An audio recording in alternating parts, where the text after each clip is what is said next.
সময় যতই অতিবাহিত হবে ধর্ম, আমাদের ঈমান ও আমল ততই লাহে লাহে নিচের দিকে অতিক্রম হবে, তানাজ্জুলের দিকে আসবে। আর এটার কারণ জিহালত এবং আলেম। জাহিল এবং আলিম দুটাই, অর্থাৎ তাফরিত আর ইফরাত, যে দুটারই নিষেধ হাদিসের ভিতরে তফসিরের কিতাবগুলোতে রয়েছে। তাফরিত বলা হয় কোন একটা বস্তুকে ছেড়ে দেওয়া বা তো কুতাহি করা, অলসতা অবলম্বন করাকে তাফরিত বলা হয়। এই কাজটিতে বেশিরভাগ আলিম জড়িত আছে। কথাটা এই জন্যই বলছি, আপনি যদি যে কোনো আমলের ক্ষেত্রে যদি শুধু জায়েজ বা তো জায়েজ আছে, যদি এটা নিয়ে যদি চলতে থাকেন, তাহলে আপনার আমলের ভিতরেও কুতাহি আসবে, আপনার এলেমেও আপনার ঘাটি হবে এবং ঈমানও হালকা হয়ে যাবে। কারণ বহুতগুলো বস্তু এরকম আছে যেটা সুন্নত কিন্তু না করলেও চলে, বা তো মুস্তাহাব আছে বা তো আদব আছে। যদি জাওয়াজ নিয়ে যদি চলেন আপনি, তাহলে আদব, মুস্তাহাব, সুন্নত এগুলো একটাও আসবে না, এগুলো সব লাহে লাহে লাহে লাহে লাহে করে চলে যাবে। এর উদাহরণ অনেক রয়েছে।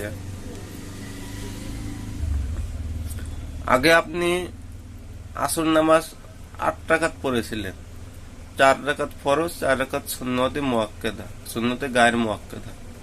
কিন্তু যখন আপনি এলেম শিখলেন, জানলেন যে সুন্নতে গায়ের মুআক্কাদা না পড়লেও চলে, কোনো ক্ষতি নাই, তখন থেকে আপনার আমলের ভিতরে অলসতা এসে গেল এবং আপনি ছেড়ে দেওয়া আরম্ভ করলেন।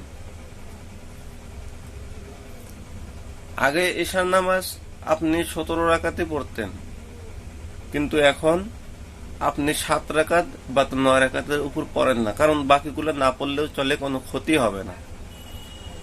এই যে এটি আপনার এলেমদের নেগেটিভ পয়েন্ট রয়ে গেল। বসে পান করা আদব বা তো সুন্নত, কিন্তু আপনি জানলেন যে দাঁড়িয়ে পান করাও চলে, তখন আপনি বসে পান করার চেষ্টাটা ছেড়ে দিলেন। এইভাবে করতে করতে করতে করতে আপনি ইসলামের অনেকগুলো ছাটখাট করতে করতে করতে করতে শুধুগুলো ইসলামের মূল নিয়ে চলা আরম্ভ করে দিয়েছেন। ইসলামের যেটি ঢাল বা পাত রয়েছে বা ডাল রয়েছে, এগুলোর সম্পর্কে আপনার কুতাহি হয়ে গেল, অলসতা অবলম্বন করে ফেলেছেন। যেগুলো আওয়াম এই ধরনের আলিমের সাথে সম্পর্ক রাখেন, এই ধরনের আলিমের সাথে উঠা বর্ষা করেন, তেনারাও কিন্তু এই একই বিমারে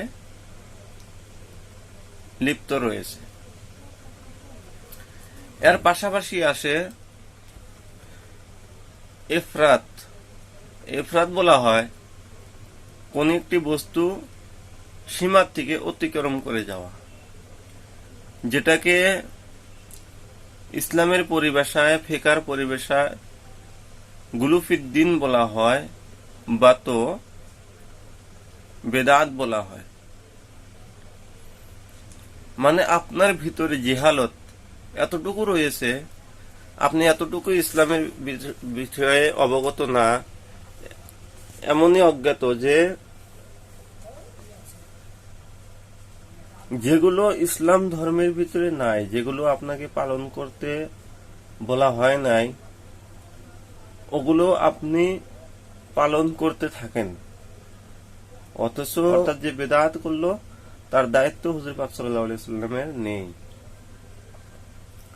বিদাত ওই কামকেই বলা হয়, অর্থাৎ শরীয়তের আহকামগুলোতে কোন একটি কাম নাই করার জন্য, বা তো কিন্তু আপনি করেছেন সওয়াবের নিয়ত করে, ভাবছেন যে এতে সওয়াব আছে, কিন্তু শরীয়তে এ সম্পর্কে কোনো হুকুম হাকাম আসে নাই। তো এর কারণেও কি হয়েছে, আপনার ইমানের ভিতরে কমজোরি এসেছে, আমল ধ্বংস হয়ে যাচ্ছে এবং ইসলাম ধর্মটাও আপনার ক্ষতি হইতেছে।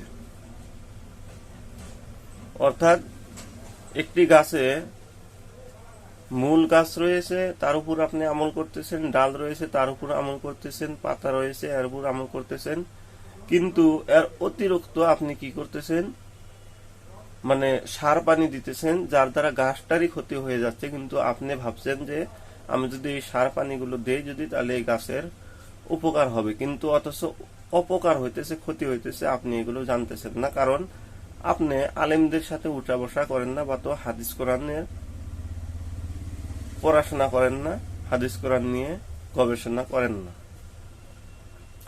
এই উভয় দুইটা বস্তুর জন্য আজকে এই ইসলামের অধঃপতন হইতেছে এবং মুসলমানেরও নানা জায়গায় নানা ধরনের লাঞ্ছিত বঞ্চিত হইতেছেন। তার একটি